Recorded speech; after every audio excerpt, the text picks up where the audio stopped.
අපි යන 2021 ගණනට ප්‍රාථමික පාසලක පන්ති කාමර තුල ඇත්තේ චතුරස්‍රාකාර මේස සහ වෘත්තාකාර මේස පමණි. සෑම චතුරස්‍රාකාර මේසයක් වටා පුටු 4 බැගින්ද සෑම වෘත්තාකාර මේසයක් වටා පුටු 5 බැගින්ද තබා ඇත. ඒකට තියෙන්නේ වෘත්තාකාර මේස සහ චතුරස්‍රාකාර මේස. චතුරස්‍රාකාර මේසයක් වටා පුටු 4ක් තියෙනවලු. වෘත්තාකාර මේසයක පුටු 5 බැගින්ද තියෙනවලු.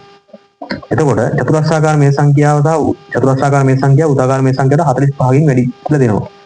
අපිට ගන්න කියලා තියෙනවා චතුරස්‍රාකාර මේස ගණන.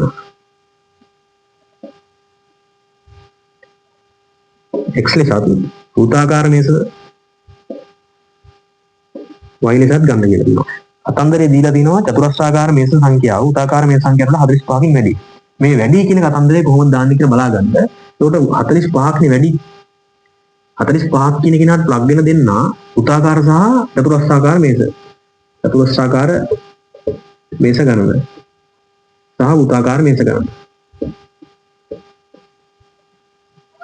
චතුරස්‍රාකාර සහ වෘත්තාකාර මේස ගණන. චතුරස්‍රාකාර මේස ගණනකෝ මෙන්න x. වෘත්තාකාර මේස ගණනකෝ මෙන්න y.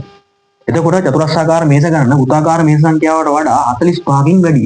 එතකොට වැඩි නම් ඒ වැඩි එක්කිනා මෙන්න වැඩි එක්කිනාගෙන් අඩු එක්කිනා අඩු කරාම ඒ වෙනස 45ට සමාන වෙන්න ඕන.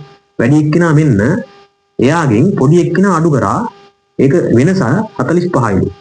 ඕකනේ කතන්දරේ දීලා දෙන්නේ. එහෙනම් අපි පළවෙනි සමීකරණය ගොඩනගාගෙන ඉවරයි. ඒ කියන්නේ x සම්බන්ධ වෙච්ච y සම්බන්ධ වෙච්ච නොදන්න පද දෙන්න සම්බන්ධ වෙච්ච එක සමීකරණයක් අරගෙන ඉවරයි. તો ඊළඟ සමීකරණය ගොඩනගා ගන්න. ඇති මුළු පුටු සංඛ්‍යාව 720යි. ඒතකොට මුළු පුටු කියන දෙනා මුළු පුටු 720යි. ඒක හැදිලා තියෙන්නේ කොහොමද? මුළු පුටු කියන කෙනා හැදිලා තියෙන්නේ චතුරස්‍රාකාර වටා. චතුරස්‍ර වටා පුටු සහ වෘත්තාකාර මේස වටා පුටු.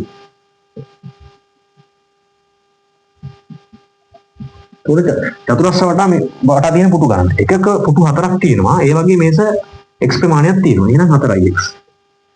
ඒතර වෘත්තාකාර මේස කොච්චර තියෙනවද? y එකක 5ක් තියෙනවා. එකක 5ක් තියෙනවා. එහෙනම් 5ක් y. වෘත්තාකාර මේස වටා තියෙන පුටු ඔක්කොම 5ක් y. චතුරස්‍රාකාර මේස වටා තියෙන පුටු 4යි x. එහෙනම් මේ දෙගොල්ලන්ගේ එකතුව තමයි 720ට සමාන වෙන්නේ. 4x ධන 5ක් y සමානයි 720යි. එහෙනම් සමගාමී සමීකරණය වල ගොඩනගාගෙන ඉවරයි අපිට.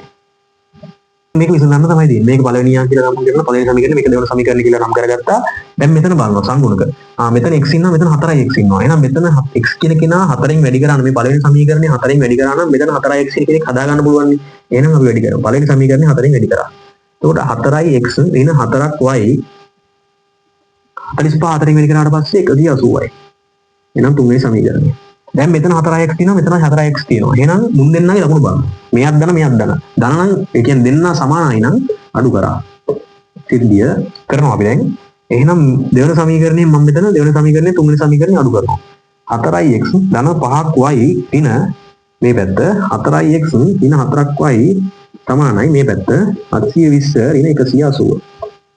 එතකොට 4x ධන 5ක් y ධන ඍණ ඍණ 4x ඍණ ඍණයි ධන 4ක් y සමානයි 720 න් 180 කඩු කරාට පස්සේ 540යි. එතකොට මේ ධන 4x ඍණ 4x කැපිලා යනවා. 5ක් y ධන 4ක් y කියන්නේ ඔක්කොම 9ක් y. එහෙනම් 540යි. ඒතර y කියන කෙනා සමානයි 540 බෙදීම 9. එහෙනම් y සමානයි 60යි. අපි දැන් y හොයාගත්තා. එහෙනම් y හොයාගත්තා නම් මේ පළවෙනි සමීකරණය දෙවෙනි සමීකරණය තුන්වෙනි සමීකරණය ඕනෑම එකකින් ආදේශ කරලා x හොයා ගන්න පුළුවන්. එහෙනම් එකට y ආදේශයෙන් x ඍණ y සමානයි 45යි. x ඍණ y ට දැන් දානවා 60. 45යි.